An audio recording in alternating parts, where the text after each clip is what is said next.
এই মাহৰ 19 তাৰিখে আমি চৰকাৰৰ দুটা ফ্লেগশিপ স্কিম আৰম্ভ কৰিম।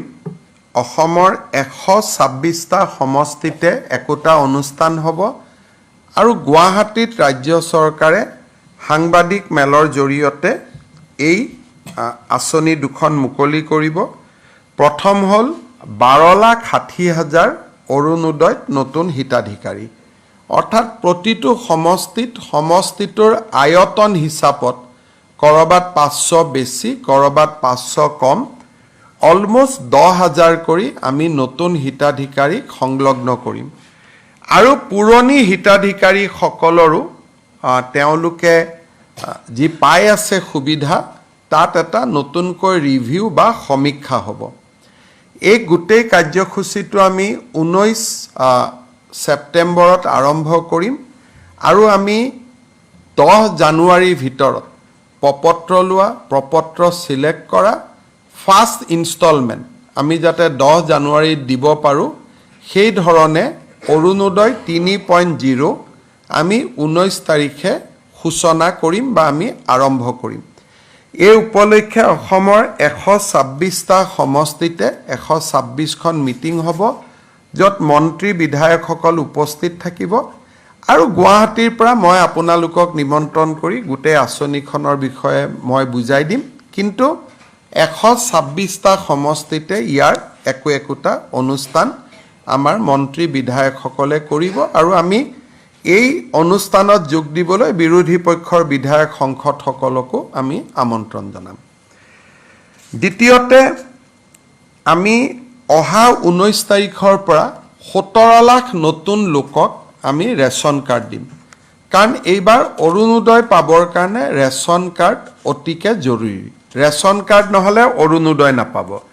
গতিকে বহুত ব্যক্তিয়ে হয়তো ভাবিব মই দুখীয়া, মই অৰুণোদয় পাব লাগে, ৰেচন কাৰ্ডখন নোপোৱাৰ কাৰণে তেওঁ অৰুণোদয় নাপাব। সেইকাৰণে আমি 17 লাখ পৰিয়ালক, 17 লাখ ব্যক্তিক আমি নতুনকৈ ৰেচন কাৰ্ড দিবৰ কাৰণে সিদ্ধান্ত লৈছোঁ। এই আঁচনিখনো আমি 19 তাৰিখে আৰম্ভ কৰিম, অৰ্থাৎ যি মিটিং হ'ব অৰুণোদয় আৰু ৰেচন কাৰ্ডৰ কাৰণে যুটীয়া মিটিং হ'ব।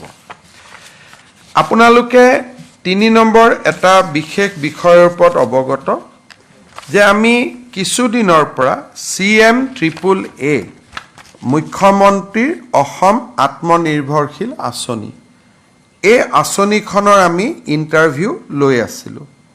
আজি কেবিনেটে এই আঁচনিখনৰ 25,238 গৰাকী হিতাধিকাৰীক অনুমোদন দিয়ে।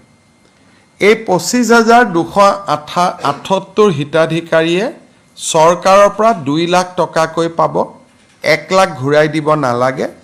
1 লাখ 5 বছৰত পিছত এটা ইকুৱেল ইনষ্টলমেণ্টত তেওঁলোকে ঘূৰাই দিব লাগিব।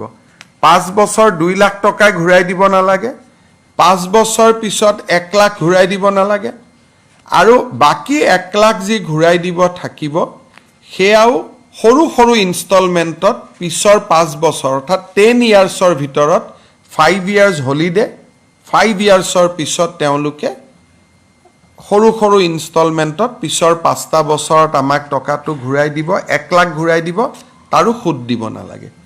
1 লাখ ৰাজ সাহায্য, 1 লাখ ঋণ, আৰু ঋণো উভতাই দিব লাগিব উইদাউট সুদবিহীন ঋণ। এই আঁচনিখনত আমি আজি কেবিনেটে 25,238 বেনিফিচিয়াৰীক আমি অনুমোদন দিছোঁ। 3 নৱেম্বৰত এই আঁচনিখনৰ ধন আমি গুৱাহাটীত কেন্দ্ৰীয় অনুষ্ঠান এটাৰ জৰিয়তে আনুষ্ঠানিকভাৱে বিতৰণ কৰিম। 3 নৱেম্বৰলৈকে অহা সপ্তাহৰ পিছৰ পৰা এই হিতাধিকাৰীসকলক প্ৰত্যেকটো জিলা হেডকোৱাৰ্টাৰত 3 দিনকৈ এটা প্ৰাৰম্ভিক প্ৰশিক্ষণো দিয়া হ'ব, অৰ্থাৎ অক্টোবৰ মাহত প্ৰশিক্ষণ চলিব আৰু 3 নৱেম্বৰত এই হিতাধিকাৰীসকলে চৰকাৰৰ পৰা এই পুঁজি লাভ কৰিব।